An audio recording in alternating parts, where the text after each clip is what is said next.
Hello students, आज हम पढ़ रहे हैं Newton's third law of motion. इससे पहले थर्ड लॉ ऑफ मोशन पढ़े, इससे पहले हम ये जान लें कि इससे पहले फर्स्ट और सेकंड लॉ में हमने क्या पढ़ा। तो फर्स्ट लॉ ऑफ मोशन में हमने ये पढ़ा था कि जब भी कोई बॉडी या जब भी कोई ऑब्जेक्ट किसमें हो, स्टेट ऑफ रेस्ट में हो या स्टेट ऑफ मोशन में हो, ठीक है, तो उसका स्टेट चेंज करने के लिए हमें किसकी जरूरत पड़ रही थी? फोर्स की जरूरत पड़ रही थी। किसकी जरूरत पड़ रही थी? फोर्स। इसके बाद हमने पढ़ा सेकंड लॉ ऑफ मोशन। उसमें हमने देखा कि जो फोर्स है वो डायरेक्टली प्रोपोर्शनल है किसके? Rate of change of momentum के। किसके? Rate of change of momentum के। यानी कि यहाँ से हमने देखा सेकंड लॉ ऑफ मोशन से कि जो फोर्स हम अप्लाई कर रहे थे उसका जो रिजल्ट था वो किसके फॉर्म में था? एक्सेलरेशन के फॉर्म में। कि जो ऑब्जेक्ट है वो क्या कर रहा था? अपना मोमेंटम चेंज कर रहा था। ठीक है, तो हमने दोनों में क्या क्या पढ़ा? फर्स्ट लॉ में पढ़ा हमने कि फोर्स अप्लाई होने से ऑब्जेक्ट का क्या होता है? स्टेट ऑफ रेस्ट या स्टेट ऑफ मोशन चेंज होता है। और सेकंड में हमने पढ़ा कि जब हम फोर्स अप्लाई कर रहे थे उससे ऑब्जेक्ट में क्या हो रहा था? उससे ऑब्जेक्ट की स्पीड चेंज हो रही थी, स्टेट चेंज हो रहा था, यानी कि उसमें एक्सेलरेशन प्रोड्यूस हो रहा था, जिसको हमने एक टर्म में नोट कर दिया, rate of change of momentum. ठीक है, अब इन दोनों में हमने एक चीज़ जो मिस कर दी वो ये थी कि हमने फोर्स भी लगा दिया, फोर्स का कॉज भी देख लिया, पर हमने ये नहीं देखा कि जो फोर्स थी उसकी एप्लीकेशन कहाँ पर थी। यानी कि हमने जो फोर्स थी वो ऑब्जेक्ट पे कहाँ पर लगाई। भाई हमने फोर्स लगा दिया, ठीक है, ऑब्जेक्ट एक्सेलरेशन कर दिया, पर ये जो फोर्स है वो कहाँ पर लग रहा है? बॉडी में। ठीक है, उसको बताने के लिए हमने यूज़ किया है क्या?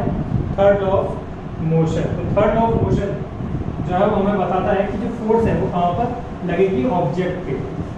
ठीक है, तो जो थर्ड लॉ ऑफ मोशन है वो क्या कहता है कि to every action there is always an equal and opposite reaction. यानी कि अगर किसी भी बॉडी पर हम क्या लगा रहे हैं? फोर्स लगा रहे हैं। यानी कि मेरी बॉडी है, इस पर मैंने फोर्स लगाया है, ये फोर्स लगा रहा है इस ऑब्जेक्ट पे। ठीक है, तो ये ऑब्जेक्ट भी क्या करेगा? सेम अमाउंट और सेम मैग्नीट्यूड की फोर्स का लगते लगाएगा इस पर्सन पे जो ये फोर्स लगा रहा है।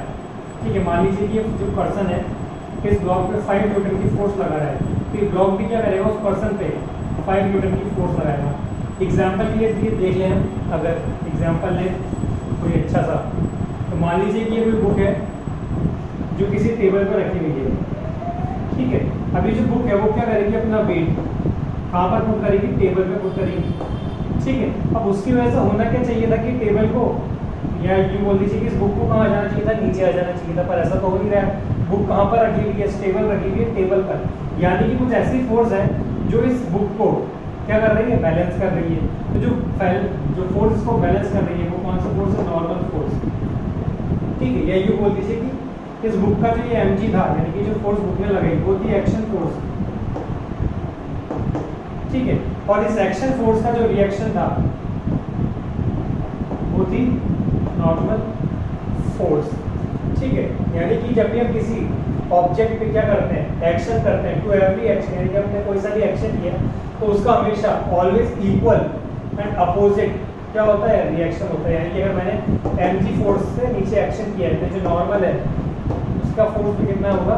mg होगा। ठीक है, तो यह है हमारा एक्शन रिएक्शन फोर्सेस। इसके कुछ बहुत सारे एग्जांपल्स हैं जो हम डे टू डे लाइफ में देखते हैं। जैसे कि एक अभी हमने देखा कि अगर हमने बुक को टेबल पे रखा हो तो जो बुक है वो तो नीचे नहीं आती है। यहाँ की बात कर लें, इस पेन के होल्डर को मैंने अपने हाथ पे रखा है, तो पेन का होल्डर कुछ वेट लग रहा होगा मेरे हाथ पे। ठीक है, पर मेरा हाथ नीचे नहीं जा रहा है। इसका मतलब क्या है कि मेरा जो हाथ है वो भी क्या लगा रहा है? इस पर अपोजिट फोर्स लगा रहा है। ठीक है, तो इसको बोलते हैं action reaction forces. Action reaction forces में एक चीज़ जानने की है कि जो एक्शन और रिएक्शन है वो हमेशा दो अपोजिट बॉडीज में आती है। जैसा भी मैंने बुक की बात करी थी कि अगर ये बुक रखी है टेबल पे, ठीक है, तो ये जो बुक है वो एक्शन फोर्स लगा रही है किस पे? टेबल पे, और जो टेबल है वो रिएक्शन फोर्स लगा रहा है किस पे? बुक पे। यानी कि जो एक्शन और रिएक्शन है दोनों किस पे होंगी? Always on, always acts on opposite objects. ठीक है, और हमने, ठीक है, इसका मतलब क्या है? इसका मतलब समझते हैं कि अगर कोई बॉडी एक्शन लगा रही है, कोई बॉडी क्या लगा रही है? एक्शन लगा रही है किसी दूसरी बॉडी पर। ठीक है, तो दूसरी बॉडी क्या करती है? हमेशा इक्वल एंड अपोजिट फोर्स लगाती है किस पे? सेम बॉडी पर। यानी कि जो बॉडी उस पर लगा रही है, यानी कि अगर हम बात करें इस ऑब्जेक्ट ए की, तो ऑब्जेक्ट क्या करेगा? इस पर फोर्स लगाएगा। ठीक है, मान लीजिए जो फोर्स लगा रहा है इसको मैंने नाम दे दिया है FAB। FAB यानी कि फोर्स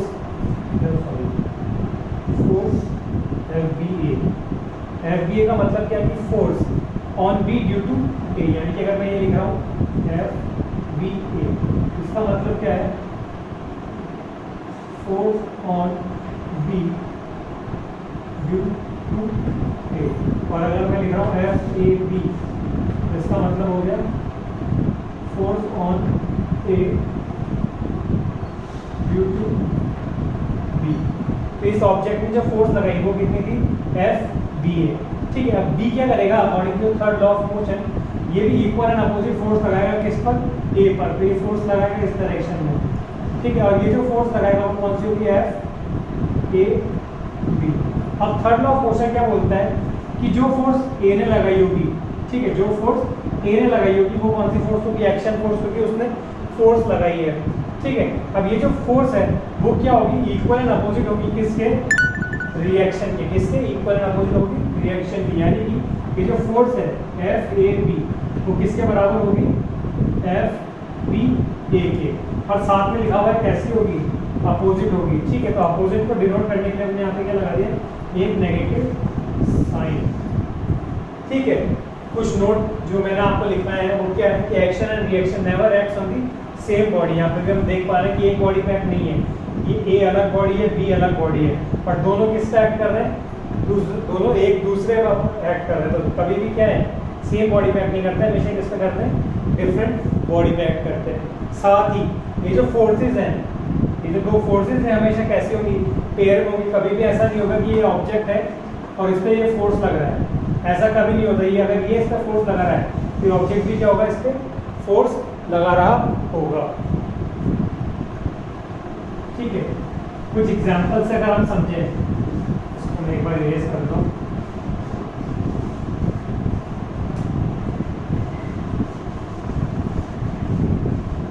कुछ एग्जाम्पल जो हमारे काम के हैं। ठीक है, पहला एग्जाम्पल जो हमने बात भी करी थी बुक की, कि अगर कोई बुक वहाँ पे रखी हो, टेबल पे रखी हो, तो ये जो बुक है, इस बुक को ए नाम दे देता हूँ और इस टेबल को मैं बी नाम दे देता हूँ। ठीक है, तो ये जो बुक है वो क्या करेगी, ये बुक है और ये क्या है, टेबल है। ठीक है, तो ये बुक क्या करेगी, फोर्स लगाएगी नीचे। कितना फोर्स लगाएगी, अपने वेट के बराबर। ये फोर्स लगा रहा है, force on B due to A. ठीक है, और ये जो टेबल है ये इक्वल एंड अपोजिट फोर्स लगाएगा कहाँ पर, इस बुक के ऊपर।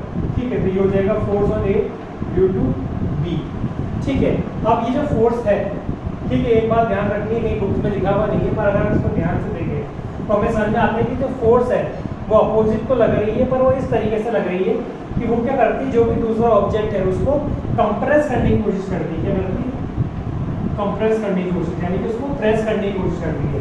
ठीक है, यानी कि अगर मैं इस बड़े ऑब्जेक्ट में इसको डेमोन्स्ट्रेट करने की कोशिश करूँ, ठीक है, तो ये बड़ा ऑब्जेक्ट, ठीक है, ऑब्जेक्ट ए है, ये ऑब्जेक्ट बी है। ये जब ये ऑब्जेक्ट ए इसमें फोर्स लगाएगा तो वो क्या करेगा, ये चाहेगा ऑब्जेक्ट ए कि मैं बी को पिचका दूँ। ठीक है, और जिस फोर्स से ए ये चाहेगा कि मैं बी को पिचका दूँ, तो बी भी उसी फोर्स से क्या सोचेगा कि मैं ए को पिचका दूँ। ठीक है, इसीलिए हम इसको क्या बोलते हैं, कंप्रेशन फोर्सेस भी बोलते हैं। ठीक है, तो पहला एग्जांपल तो क्या हो गया कि जब मैंने क्या रख दी है, बुक रख दी है टेबल पे, तो बुक क्या करेगी, अपने वेट के बराबर, ये जो फोर्स होगा एफ बी ए वो होगा किसके बराबर, वेट ऑफ द बुक के बराबर। ठीक है, क्योंकि एक्शन कौन सी है, ये वाली है, ये एक्शन फोर्स है। ठीक है, अब इस एक्शन का जो रिएक्शन होगा, इस एक्शन का जो रिएक्शन होगा वो क्या होगा, एफ ए बी, यानी कि force on A due to B.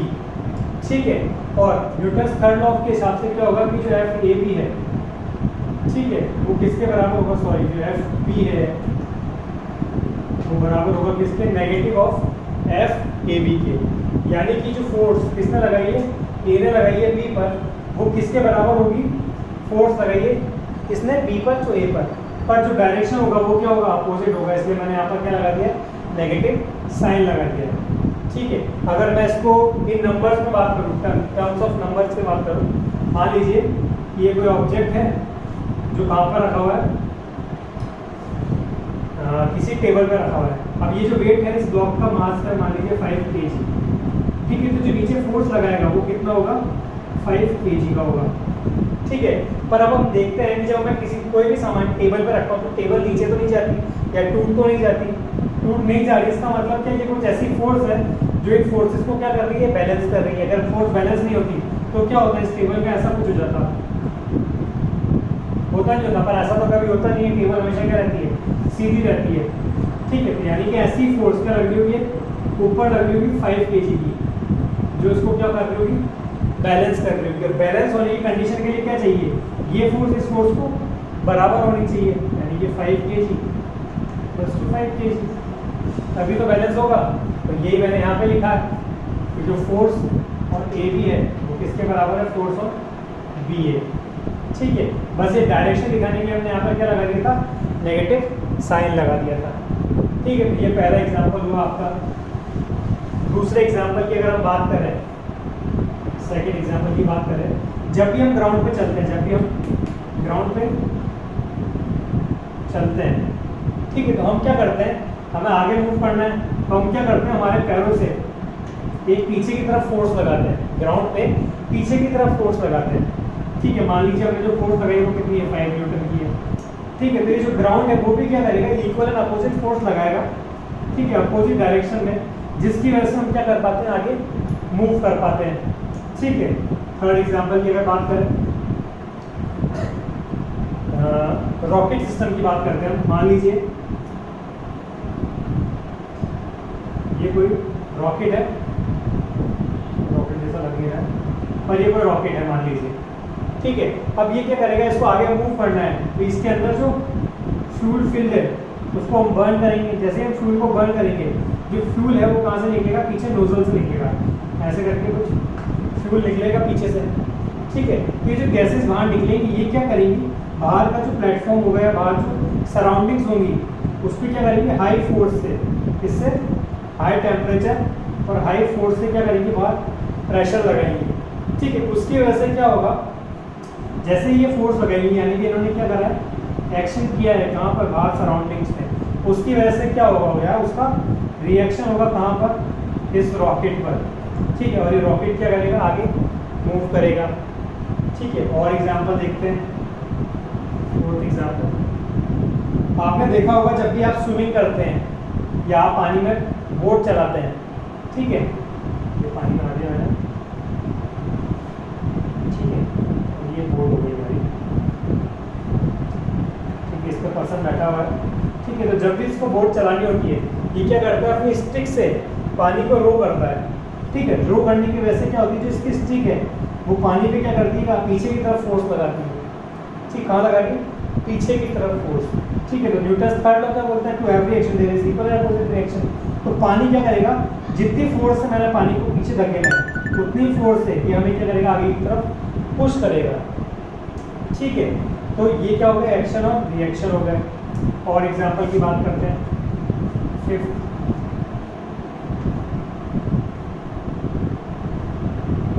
मान लीजिए गन है, ठीक है। जब भी मैं गन में से बुलेट फायर करता हूँ, क्या फायर किए, बुलेट फायर किए, गन है,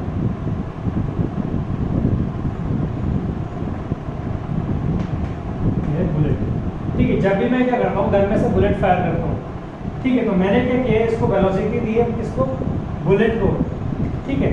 तो जैसे मैंने यहाँ पर किया, यहाँ पर क्या होगा, इग्निशन होगा, यानी कि जो एक्सप्लोजिव है वो यहाँ पर काम करेगा, उसकी वजह से क्या होगा, जो बुलेट है वो आगे जाएगी, यानी कि जो बुलेट है उस पर क्या हुआ है, एक्शन हुआ है, ठीक है। उसकी वजह से मुझे क्या होगा, जो गन है वो पीछे आती हुई है, यानी कि रिकॉइल करेगी, ऐसे जैसे मैं फायर करूँगा जो गन है वो पीछे आएगी और जो बुलेट है वो आगे चल जाएगी। जो रिकॉइल है वो एक्चुअली में क्या है, वो रिएक्शन है उस फोर्स का जिसकी वजह से बुलेट आगे गई है, ठीक है।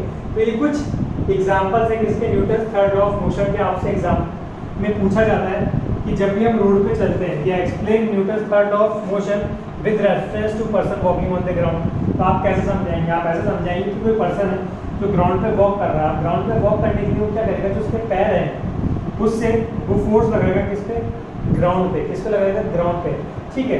अब जो ग्राउंड है वो क्या करेगी, हमेशा इक्वल अपोजिट फोर्स लगाती है किस पे, या जो पूरा नेचर है उसमें ये टेंडेंसी है कि जब भी आप किसी चीज़ को पुश करते हैं, मान लीजिए अगर मैं बोर्ड को पुश कर रहा हूँ तो बोर्ड भी क्या करेगा, मुझे पुश करेगा सेम फोर्स से जिस फोर्स से मैं इसको फोर्स कर रहा हूँ। या आप बहुत सिंपल सा एग्जांपल है, आप रोज सुबह नहाते हुए कभी भी कर सकते हैं कि आप एक बकेट लीजिए, उसमें पानी भर दीजिए, ठीक है। अब आपको क्या करना है, एक बलून लेना है, ठीक है, और या कोई बॉल ले लीजिए प्लास्टिक की, और आप उस पर क्या कीजिए, उसको इस पानी के अंदर इंसर्ट करने की कोशिश कीजिए। जब आप ऐसा करेंगे तो आप देखेंगे कि ये जो बॉल है वो पानी के अंदर नहीं जाएगी, और आप जब यहाँ से फोर्स लगाएंगे तो आप पर भी फोर्स लगेगा कि बॉल क्या नहीं बोलती थी कि जो बॉल है वो बाहर आने की कोशिश करेंगी। तो ऐसा हो रहा है कि जो बॉल है जिस पे आप फोर्स लगा रहे हैं, ठीक है, वो किस पे फोर्स लगा रही है, पानी पे फोर्स लगा रही है, ठीक है। उस फोर्स को बैलेंस करने के लिए पानी क्या करेगा, इक्वल एंड अपोजिट फोर्स लगाएगा किस पे, बॉल पे, जिसकी वजह से बॉल बाहर आ जाती है। और एग्जांपल देखते हैं एक और हम डे टू डे लाइफ में जो हम रोज देखते हैं। ये ग्राउंड है, आपके पास कोई बॉल है, ये बॉल है, आपने इसको क्या करा, फुल स्पीड से नीचे ग्राउंड पे थ्रो किया, ठीक है। ग्राउंड पे थ्रो किया तो जैसे ये बॉल आएगी इसके टच में, ग्राउंड के टच पे, ये क्या करेगी, ग्राउंड को आगे हिट करेगी, यानी कि उस पर फोर्स लगाएगी, यानी कि उसने क्या करा है, एक्शन किया है, ठीक है। उस एक्शन का क्या रिएक्शन होगा, ये जो बॉल है ये वापस से कहाँ चल जाएगी, ऊपर चल जाएगी, यानी कि ये क्या है, रिएक्शन है, ठीक है। तो Newton's third law of motion क्या बोलता है, to every action there is equal and opposite reaction. ये सारे एग्जांपल्स हैं, आप इनको नोट कर लीजिएगा, ये आपके एग्जाम्स में पूछे जाएंगे कि why does a gun recoil, ठीक है, हाउ डज अ रॉकेट प्रपोग, मतलब रॉकेट कैसे चलता है, आदमी कैसे चलता है, या बुक अगर टेबल पे रखी हो, ठीक है, तो टेबल नीचे क्यों नहीं जाती है, या बॉल क्यों जंप करती है, ठीक है। तो ये सब आपके एग्जांपल्स हैं जो आपके इसमें काम आएंगे, ठीक है। ये है Newton's third law of motion. एक बार मैं वापस से रिपीट कर देता हूँ यहाँ पर, Newton's third law of motion क्या बोलता है, या ये एक्सपेरिमेंट भी आपकी एनसीईआरटी बुक में दिया हुआ है, ठीक है। उसमें क्या दिया हुआ है, ये एक बॉल है, इस पर आपने जो स्प्रिंग बैलेंस है उसको टाइप किया हुआ है, यहाँ पे स्प्रिंग बैलेंस है, ठीक है, इसको आपने यहाँ पे टाइप किया हुआ है, ये स्प्रिंग बैलेंस है, ठीक है। और इस स्प्रिंग बैलेंस को हमने एक और स्प्रिंग बैलेंस से टाइप किया हुआ है, ठीक है। इसको मैं ए बोल देता हूँ, इसको मैं बी बोल देता हूँ, और यहाँ पर एक पर्सन खड़ा है जो इसको अपनी तरफ खींच रहा है, ठीक है। जब ये अपनी तरफ खींच रहा है इस स्प्रिंग को, ठीक है, ये स्प्रिंग ए को खींचेगा, ठीक है, यहाँ पर इस तरीके से खूब बना हुआ जिसकी वजह से दोनों अटके हुए। तो क्या होगा कि जब ये इसको फोर्स लगा के अपनी तरफ खींचेगा तो हम देखेंगे कि जो स्प्रिंग ए है वो अपने बी को अपनी तरफ खींचेगी, यानी कि मैं किसको खींच रहा था, स्प्रिंग ए को, पर स्प्रिंग ए क्या करेगी, बी को अपनी तरफ खींचेगी, यानी कि मैं इस पर फोर्स लगाऊंगा, मैंने इसको इस तरफ खींचा तो इसने इस पर फोर्स लगाया, ठीक है, इसने इसको अपनी तरफ खींचा, तो बी क्या करेगा, ए को अपनी तरफ खींचेगा, ठीक है। और ये जो ए है वो क्या करेगी, इस पर्सन को अपनी तरफ खींचेगी। तो मैं थोड़ी देर बाद जब ऐसा इसको खींच रहा हूँ तो मैं देखता हूँ कि जो फोर्सेज हैं, मान लीजिए कि जो स्प्रिंग ए है तो उस पर जो रीडिंग है वो यहाँ पर है और बी पे भी यहाँ पर है, तो मैं जो रीडिंग देखता हूँ वो ये देखता हूँ कि जो रीडिंग ऑन ए है वो बराबर है इसके रीडिंग ऑन बी पे, यानी कि अगर यहाँ पर 5 न्यूटन का फोर्स लग रहा है, 50 न्यूटन का फोर्स लग रहा है, तो यहाँ पर भी मैं देखूँगा कि 50 न्यूटन का फोर्स लग रहा है। अगर मैं यहाँ से फोर्स बढ़ा देता हूँ तो यहाँ पर भी क्या होगा, सेम अमाउंट की फोर्स बढ़ जाएगी। मान लीजिए अगर मैं 2 न्यूटन की फोर्स बढ़ा दी, ये 70 न्यूटन हो गया, तो यहाँ पर भी क्या हो जाएगा, 70 न्यूटन का फोर्स हो जाएगा। तो ऐसा इसलिए हो रहा है कि जो मैंने फोर्स लगाई है वहाँ पर लगाई है ए पर ए किससे कनेक्टेड है, बी पे, तो जो ए है वो किस पर फोर्स लगाएगा, बी पर। कैसी फोर्स लगाएगा, खींचने वाली, ठीक है। पर ये बी क्या करेगा, उस पर रिएक्शन फोर्स लगाएगा, यानी कि अगर मैं उसको खींच रहा हूँ तो वो क्या करेगा, वो भी मुझे खींचने की कोशिश करेगा, ठीक है। तो मैंने इसको खींचने की कोशिश करी तो ये क्या कर रहा है, मुझे अपनी तरफ खींच रहा है, ठीक है। तो मैं देखूंगा कि जो फोर्सेज मैंने लगाई थी, यानी कि अगर मैंने 10 न्यूटन की फोर्स इस पर लगाई थी तो वो क्या हो गई, दोनों में इक्वली डिवाइड हो गई, यानी कि 5 न्यूटन की फोर्स तो ये शो करेगा और 5 न्यूटन की फोर्स ये शो करेगा। ये कब करेगा, जब मैंने इस पर कौन सी फोर्स लगाई, 10 न्यूटन की फोर्स लगाई। तो ये है आपका Newton's third law of motion.